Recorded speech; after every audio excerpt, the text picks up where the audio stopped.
All right, welcome to another edition of In Conversation. And today we got two guests right now, and that's from Honeymoon Suite, none other than Johnnie Dee and Derry Graham. Welcome. Hey, hi. Hey, what's up, Joe from Buffalo? Good to see you, So, man.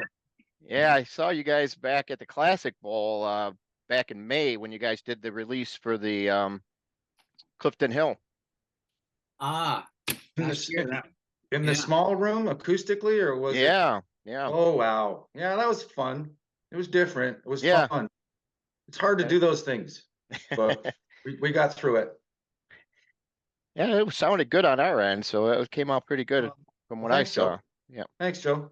So we are here today to basically talk about this wonderful brand new release that's coming out here on February the 16th on Frontiers Music. The new album is called Alive.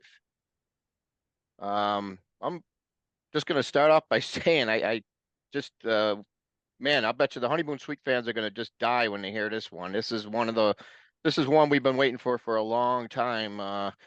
Because obviously you haven't had an album out since Clifton Hill except for the EP. Right. So we it's had we been had a record called Hands Up. right, and that was the smaller, like they call. I guess they called it the EP, Yeah, that's true. It wasn't EP, but I think that was our last but that release. was the Anyway, last. that was hands up. But back to what you were saying, like about fans and stuff like that. I think that true Honeymoon Suite fans are really going to love this record. It's really, really close to home for us, and the traction that it's getting right now is so exciting. It's crazy. It's just nuts. It's good. Yeah, it's good. It's coming out on a big label like Frontiers. This is Uh, really a great experience here.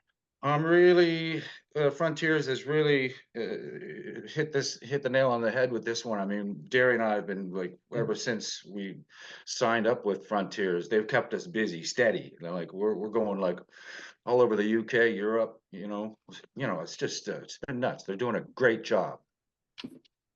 All right, well, take us back to the beginnings of where this album actually began, because obviously you came out with "Tell Me What You Want" in 2019, "Finding What You're Looking For" 2020, and finally we're going to see the whole album will see the light of day February 16th. So where do you want to? I don't care who wants to start, but how did it all? Where did it initially begin? Derry was met up with our producer, whose name is Mike Crumpus. Derry lives in Illinois, Tennessee. Is not too far.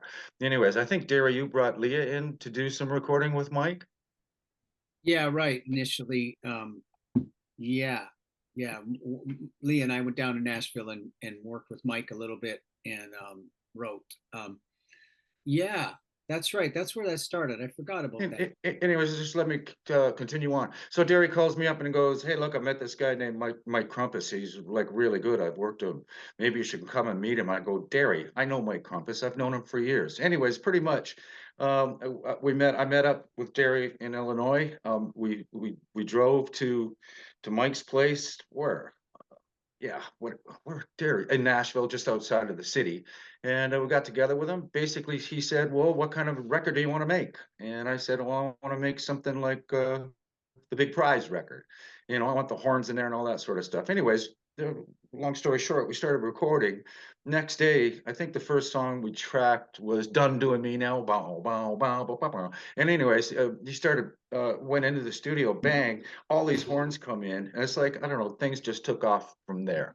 But the pandemic kind of threw us off. So it took us, I hate to mention it, but it's hard to fly. So it's taken a while. And the best thing that we could do is release what we already had, which was, tell me what you want, find what you're looking for, which did really, really well. And just after that, it was just a matter of getting into small studios, and I'm doing vocals here in Ontario. Derry's doing guitars. We're sending them off to Mike, and then Crumpus moves to UK, which made it even more difficult. Keep following this guy. But anyways, it took a while to get this one done, but we're happy it's done. It's coming out. People will be able to hear the record in its entirety, and it's an exciting thing right now. Yeah. Yeah, Speaking of, you mentioned "Done Doing Me." That's one of the standout tracks on the album. Ah, Love that song. oh, Love thanks. Comes, Doesn't Feel That Way. Do you have any idea at this point which songs you want to incorporate into the live set? Definitely want to do Find What You're Looking For, and definitely going to get the song, the title track, the next one, the song Alive, into the set. But still, Honeymoon Suite's got such a catalog. We're only up there for an hour and a half, 2 hours. So we're going to wait for the record to do its thing, and then add more tracks as people get to know them. That's what I'm going to do. Okay. Now, that album cover, definitely a little bit different there, unique. How did that idea come up with the album cover there? That was from our producer Mike, actually, who has his own label. And he has his own artwork team there. And they actually, once we settled on the title being Alive, I think he just gave it to his people and let them run with it. And they came back with that very interesting picture on the front. But I loved it right away. And I think Johnny did too. I just think it's cool. But when I first seen it, I had to say, don't touch it. Just leave it as it is. Because these, especially Derry and Mike, they're always like fiddling around with songs and riffs and all that sort of stuff. But it was great because I said, please, this cover looks great. Please do not touch it. And they didn't. And this is what we got. I love it. Yeah. Now, was that like the first cover they showed you, or did you get a bunch to choose from what you liked, or? No, that was it? First one. First That one was and it. only one. Yeah. Nice. It's Now- so catchy. Oh yeah, definitely. It stands out really well. Now you mentioned the title of the album, Alive. Was there other considerations? What made it become alive? It's just, for me, at the end of a record, it's always hard to. It's probably the last thing you think of is what we're going to call this thing. So you go through all the song titles and stuff, and it's really hard. So I don't know who suggested it, Johnny. I don't know. Somebody said, why don't you just call it Alive? I mean, it's the first single. It's really simple. As long as people don't think it's a live album. I didn't want to put too much thought into it. So we just went with it. I think it's a good title. All right. Well, basically, it's you guys on the album. Obviously, you got the rest of the original band minus the keyboard player, and you got Peter Nunn back on here. Seems like he's been around a long time, in and out of the band. Sorry to interrupt. He's been around longer than Ray Coburn, and like it's a keyboard player thing. Ray Coburn, they're eccentric. I don't know what it is, but we work with Ray for all these years, and he decides, well, hey guys, I want to go do something different. Regardless, okay, see you later, Ray. Anyways, Peter Nunn is Ray Coburn's cousin. And Peter's been with us, 25, 30 years. And it's like, I consider it original. I mean, he'll say, Johnny, don't say I'm an original member. And I'll go, oh, whatever. You've been with me, like almost 3 decades, Peter. You're more original than Ray himself. Exactly. Yeah, he's been around a long time, in and out. We've been around a long while, but that's because, people come and see us play. And if if it wasn't for our fans who come out to the shows, I mean, that's why we're still around. That's why we're talking to you. It's good. Yep. I want to go back in time just for a moment here, and I'm not going to ask anything early. It's more like in the mid-range here. The Lemon Tongue Dreamland situation here. Obviously, Lemon Tongue was released, I guess, North America, and then Dreamland was like the rest of the world version. Why was there so many changes with the songs and everything on the tracking listing and everything? Yeah. Why?